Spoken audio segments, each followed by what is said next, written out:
Titans, issue 11, Tom Taylor writing and Lucas Meyer on the art. So, you've not been on too much recently, so I've not really heard what you've been thinking of Titans all that much in a while. I have been of the opinion that this arc has been pretty great, and I feel like ever since Beast World, it's felt like it's clicking in a way. Like, I enjoyed the first arc, but I feel like it's got more of a direction now these last several months. Yeah, I think I agree with that. I think I'm not to spoil. This issue maybe doesn't reflect my full thoughts on everything, but I think post Beast World, as the book has been kind of at its best. Beast World itself was solid. I like Beast World too. Oh yeah, it was fun. I think it might have gone on a little bit too long overall, but you know that's a different thing. But yeah, I think post Beast World, I think the book is actually allowed to be its own thing now and kind of crack on with telling its own story instead of kind of being part of the machine that it felt a little bit before. Not it wasn't even that bad before, but now it can kind of actually tell its own stories. Yeah, it felt like it had to build up to Beast World, and I do like some of the things it did there. And I think Beast World was one of the better events, if you want to call it that they've had in some time. I think Taylor's really good at doing those big kind of moments. Yeah. Here, this issue spends a good bit of time introducing this character. We've seen some glimpses of this character up till now. This woman, what was her name? Vanadia. So we get this backstory for her, who she is someone who wanted to be a Titan. She looked up at the Titans when she was a kid and really wanted to be one. And she started training, getting physically in shape, doing mixed martial arts, weightlifting, all that stuff. And she really wanted to be this. And she ended up signing up for a Star Labs experiment to get enhanced in some way. And it worked. She became faster and stronger. And she's like, oh, I'm going to be a Titan. So we get this extended backstory of building up this character. And I think what I liked about this is that I wasn't really sure who... I mean, I was enjoying the backstory, but I was enjoying it without really knowing who it was. Because obviously she looks very different once she's been changed at the very end. Because obviously she basically flatlines, whatever they've done to her, isn't permanent, and it messes her up. And she Dr. Morrow comes in and is like, okay, we're going to save the brain, and they build her this Amazo Metal Man style red tornado body. Yeah, he says it's like Red Tornado. So yeah. I would say she looks... Have they used parts of Tamaranian? Because she's got that kind of tone to her. Yeah, she is very orange. Orangey. Yes, is what I'm saying. She looks orange. Yeah, I don't think they have though, because they don't mention it. It's a fully robotic body, right? I think it might be. Honestly, I doubted that just because it does look like there's metal parts on her face, which kind of makes it imply that some of the other parts are not. Yeah, that's what I mean. It looks like, okay, it's supposed to be cyborgy, but then I'm looking down her arms where it's orangey. So you've got the pink at both ends of the outfit, so to speak. But there are still electrical symbols, circuitry. Yeah. On the orange on the arms. So maybe the orange is supposed to be robotic as well. I'm a bit unclear. Yeah, just a different type of metal. Yeah, I mean, I don't think it's a big deal either way, because whether it's a full robotic thing or it's more of a sort of Frankenstein cyborg, either way, the idea that he's taken the brain kind of RoboCop style and built this version of her out of it. I think that's what implies to me it's more of a full robot body. It's save the brain. Not okay. It's not like a cyborg situation like Vic, where it's still mostly his. Well, it's his body with parts grafted on. This is no. Just keep the brain. That's all we really need. Yeah. So yeah, I don't know. Yeah, I don't think it's actually that important though. John, I'm looking at it now. The ears are very much Amazo ears, right? They're the pointed tech. The Vulcan looking, yeah. Yeah, so it's going to be like Amazo, which is just a robot. Okay. A full robot body is what I'm going with.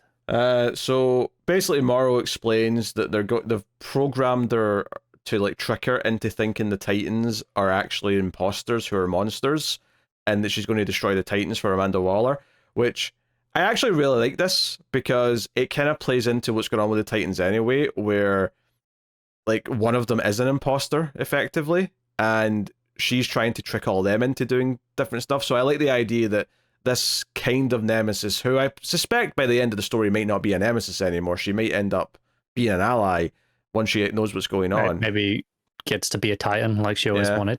Or has a tragic death, with, you know, but like does something good on her way out or something. I mean, honorary Titan. Honorary Titan, sure.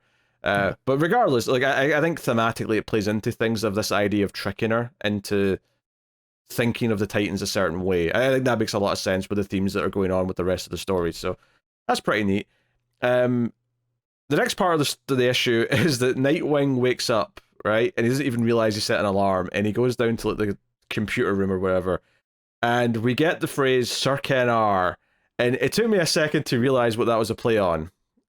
I saw that and I was like, oh, you bastard. I mean, so here's the thing. I think the only reason why I would have a negative feeling about this is because of the Batman run that's happening right now. It 100% is. Yeah. If this was just a fun reference to Zur-En-Arrh, and it's like, okay, Dick's like kind of done that to himself, but only just so he can talk to himself and try and like figure out problems. It's not like a weird thing where, oh, this is like a more like extreme version of Dick who's like, you know, Nightwing Unleashed. It's not that at all. It's just like a second version that's secretive that he can talk to like puzzle through things. It's the same principle though, right? This partitioned off version of himself. And if this was a year ago, I'd be like, yeah, this is fine. I wouldn't even think twice about it, because I think artistically, the next 2 pages are probably the best in the issue. Yeah, it would be amusing, if nothing else. Whereas, because of the Batman run and them running Zur-En-Arrh into the ground, I'm like, oh. Now, admittedly, I don't think they're going to make this a big thing. I think this might be something he does from time to time to have these private, like, inner conversations. I don't think they're ever going to use this as a plot to, like, do anything with it otherwise. I hope not, but I like, this book does nothing wrong with this. Like, right now, nothing at all. But I still groaned. It's basically just a mechanic to have him, like, you know, have a bunch of thoughts, right? And have us, like, get to a conclusion where he's actually questioning, oh, maybe that was really, like, Hermes with a warning. Maybe there is something to Raven right now. She's an imposter. Yeah, we knew he was already having these thoughts because Raven had mentioned it. I think it was the last issue. Maybe it was the one before. Where she says that, oh, yeah, you know, Dick Smart, yeah, he's been having these thoughts occasionally, but she just deletes the thoughts as soon as he has them, basically. So he just keeps having the same first suspicion over and over again, basically. She obviously does not know about this. Yeah, it explains here that he's doing this in like the small pockets of time where Raven naps every night, because she doesn't sleep very much, but when she does... 20 minutes a night, that's it. Dick has these little private conversations to himself to make sure this sticks in his brain, which, yeah, again, I think this is perfectly fine. The only reason why I have any negative kind of feeling towards it is just because of what they've done with Zur-En-Arrh and Batman over the last year. That's it. Absolutely. And like I said, artistically, this is the best sequence in the book, where it's, you know, the silhouette of Dick, but then you've got, you know, it's split into the blue and red, depending on you know, which version's talking to him. I think obviously we may have mixed feelings about using red for Nightwing, but there was a period where they tried it. So it makes sense to have, you know, okay, there's another, you know, if you're going to use an alternate color, it's one that is still linked with Nightwing, and also just the fact that it is a nice opposite to the blue. So yeah, it visually works. Even if they had never had that period in the New 52 where he had the red on, it would still be the color I'd assume they'd pick. One, because it's just a nice opposite to the blue, but also because it's a Robin color. It makes sense as the alternative kind of thing. Yeah. So yeah, I have no issues really. Like I say, the only slight hesitance is just because the Batman book is just completely run the concept into the ground. But it's just nice to know he's having these suspicions though, because obviously it's going to be a big deal going forward. And then this is when Vanadia, it'll sink in eventually. She flies in and the tower starts alerting everyone that there's an enemy on approach. and she's like monsters and starts fighting them. And you get like a little glimpse of what she's seen at one point actually, like because Donna's just in, like a t-shirt, and from her POV, it still kind of looks like Donna, but she's got like sort of extra lines, like she's like either possessed, like a robot version of Donna. So yeah, it's just like green eyes and like a few extra lines on the face to indicate some robotics. yeah, it's kind of an evil look. So we get a bit of that Terminator vision, but yeah, so we get the Titans fighting her, yeah, and it's a nice splash page or two. But then they're like, okay, Raven makes her vanish somewhere, right? Does a portal, does that, and they're basically questioning, what is this? Where did she go? What's going on? And then a boom tube opens up and she immediately comes back. And it's just, selling that. It's very much an Amazo thing, this idea that she's got a counter for whatever they can throw at her. So even though she's not literally opening a portal with magic like Raven just did, it's a pretty effective counter to it. Like, yeah, it's one of those things that for me is why I tend to not like Amazo that much. It's kind of just it's a bit easy. It's one of those things where it's not that it's a cop out, but it just feels like you can just do whatever. It just doesn't matter because they'll just come back. It kind of, it always makes, especially this part of the fight, of these sequences, it makes it feel pointless and just okay. It's just there to look a bit look a little bit showy, and it might look nice and be enjoyable enough. But you're always just waiting for, okay, can we just get to the part where we actually have to think about what we're doing here, please? I think maybe part of the problem in this instance is we as an audience know it's Amazo tech.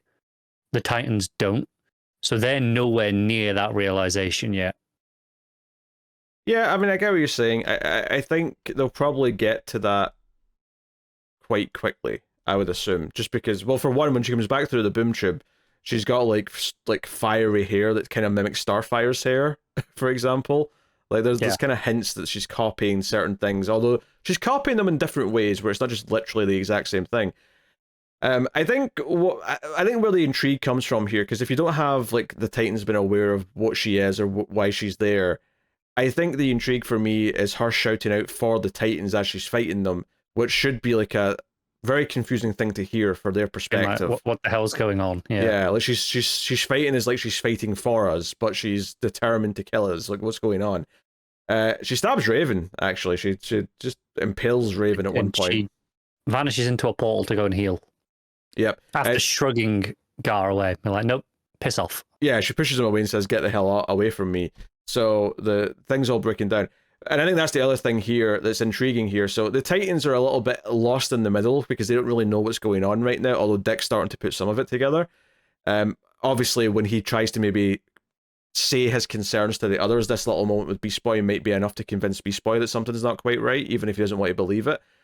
But I would say the more intriguing thing here for me is the idea that Raven's reaction to this is she's basically pissed. And I say Raven, obviously I'm talking about the Dark Princess or whatever she's going by. Darkwind Queen. The Darkwind Queen, that's the one. Her reaction to this is like, oh, this bitch tried to like take my Titans, who I'm trying to manipulate into being my servants for hell. I'm not having that. So I think it's interesting the reaction it's caused in her, because it really suggests this idea we're going to have the only Titan that's actually not really the Titan is now so angry at her that she's going to come at her with everything she's got. And that's a potentially interesting dynamic to play out whilst the others are trying to figure out what the hell's going on. So, yeah, this is not a bad issue, but it's very, very, very much a middle issue of an arc, right? Yeah, sure, that's fair. Right. It's very much okay. Let's move the pieces around to get towards the end game of this arc, which I am looking forward to quite a lot because, as I said, I think this has been far and away the best arc of the book so far. Yeah, and I think it works quite well because half of it is that backstory to this character. I think that gives it like a focus that makes it feel like, okay, this is this chapter, and then everything else is just a little sprinkling of all the other stuff that's going on to move things forward. But that's like the real focus of the issue, is that backstory. To make us care a little bit about this character, to care that she's been manipulated by Waller and Morrow. And yeah, it's like nearly half the issue. I appreciate she didn't have an accident that led to like this whole RoboCop style like thing. I appreciate it was just no. She basically pushed her body so far with this like experimental like treatment that her body just gave out, and like she died trying to become a Titan. It adds a bit of tragedy that it's her own fault, kinda. Yeah, it's one of those things where it's her own fault, and also it's a dodgy Star Labs doing shady shit sort of situation as well. Like they're trying to engineer their own superheroes. Presumably that they want some more superheroes on the government payroll. Mm-hmm. And she's literally outrunning a car when her heart just crashes. Yeah, and that's why Waller has easy access to her as well. I guess is she's kind of government property in a lot of ways right now. I mean, that's what Waller's going to say for sure. I mean, I could believe that. Yeah.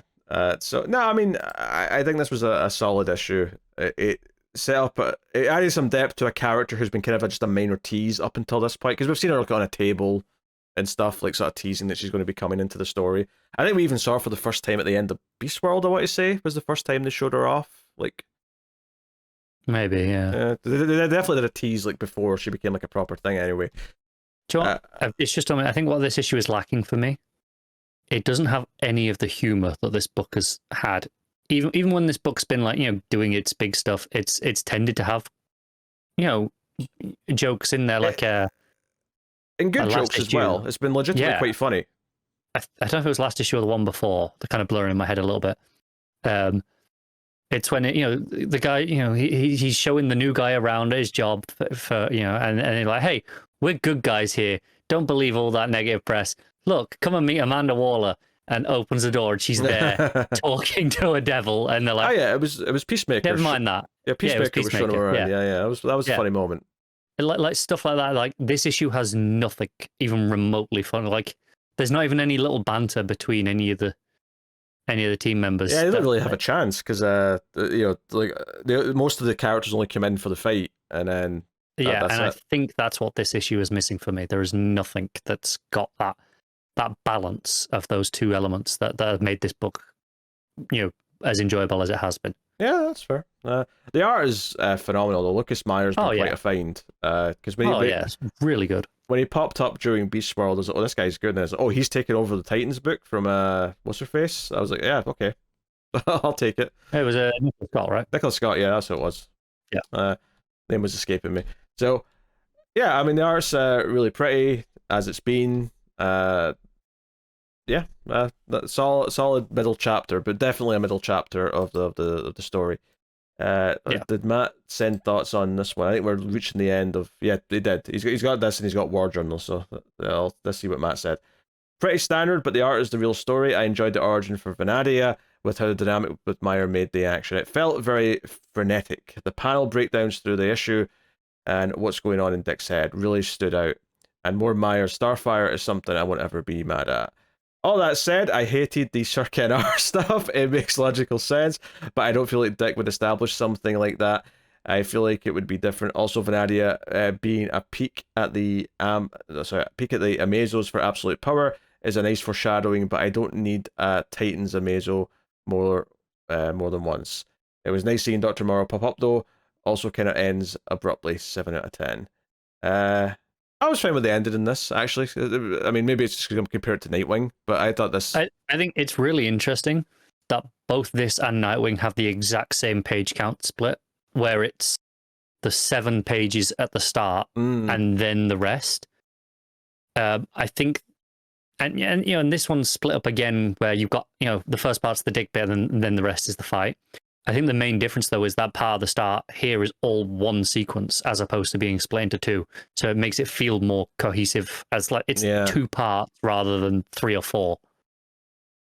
Yeah, I think it's just a coincidence that both of Taylor's issues that are out in the same week have a kind of similar structure, because it's not like he always has this structure in every other issue. It's just...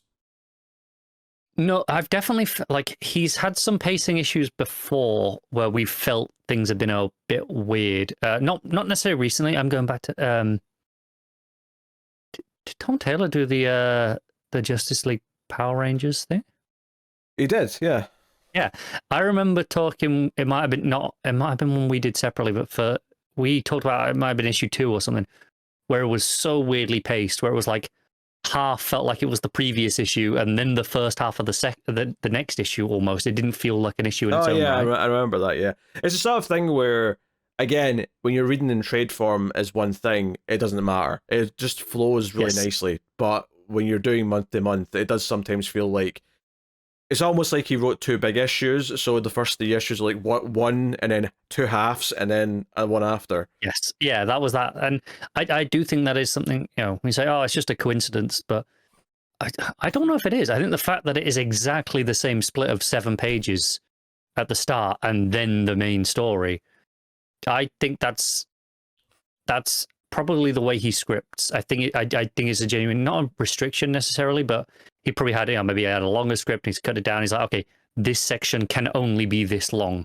and this is the limit he's imposed on himself and what he thinks is the best flow. And I think it's significantly better in this issue compared to the other one because it's one section. You know, in that first. I just made it as a coincidence in the sense that they both hit at the same time, because like I don't think this is something he's doing every issue by any means, but clearly these two issues needed similar like treatment, so they ended up both being kind of similar. Maybe it's not every issue, but I'd be really fascinated to look through a handful of his issues now, just at random, and see how many have that 7-page split. Yeah. I don't tend to feel like I have much of a pacing issue in general with Taylor, though, so I think if he is doing it a lot, then I'd say most of the time it works. Yeah. So, but that's what I'm saying. I'm saying it works here. Yeah. I think we're noticing it and pointing it out because we've got a comparison at the exact same time where it doesn't work. And I think it's more a case of why the other one didn't work as opposed to why this one did. I think this is the default, the standard where, okay, no, this works. This is the tried and tested method, which is probably why he's used it in Nightwing and not accounted for the fact that he should have probably done something different in Nightwing to you know, because of the way it was working.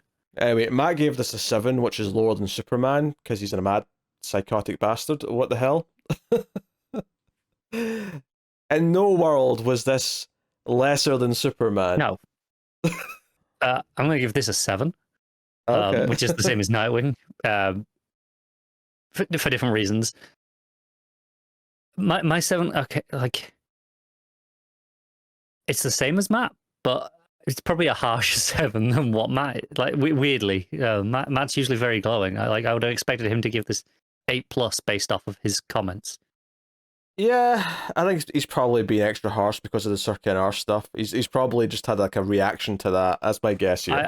I've definitely knocked off at least half a point subconsciously for just my visceral reaction when I got to that page. Yeah, I'm actually going to do something similar here and give it an 8, which is exactly what I gave Nightwing. I think they both have. I think Nightwing has like better thematic and emotional touches, whereas this overall feels like a stronger issue of a comic. Yes, but I think the thing with Taylor, though, is that I feel like while he has standout issues, I think the real strength of Taylor is how good the runs are as a whole and how much they feed into each other over time, as opposed to, oh, this issue. I mean, don't get me wrong, some issues he does are like 9s and 10s, and we treat them as such. But like overall, it's a feeling that's earned over multiple issues. Yeah. And I do think a lot of his biggest strength isn't really in plotting. Like he has good plots or fine plots. So very rarely does he have really bad plots. But I think his strength tends to come from his character work. Mm-hmm. I think that's why this issue probably isn't as exciting as most of the rest of the run, because it has good character work with Venadia, but there's not much. There's no real interaction between any of the Titans, barring that one little bit with Raven at the end. I think that's where this issue kind of falls down because it doesn't play to his strengths. Again, I would emphasize though this is only an issue because it's reading it as a monthly comic. I think in a trade this won't matter because you'll just go straight on to the next issue and you won't feel it at all. Agreed, and it's only because we're judging it as a monthly single issue that you kind of have to bring up these flaws, even though, like I say, in the final version of the product, they're not really flaws. Yeah, ultimately, this is why I always point this out, because even though it's right to maybe critique it in the format we're reading it in, ultimately, and more importantly, the format they're selling it in and making the money off it. But ultimately, this will then live forever in a different form, and most people over the course of time will read it in that form. This is like your early access version of these stories, is these monthly comics. The version that most people over time in the next 10, 15, 50 years, whatever you want to say, they'll read it in the trade. They'll read the collection. They'll binge read it. Like, that's how it'll be read. So it's always valid to point out how something is going to work maybe better in that format if you can recognize that.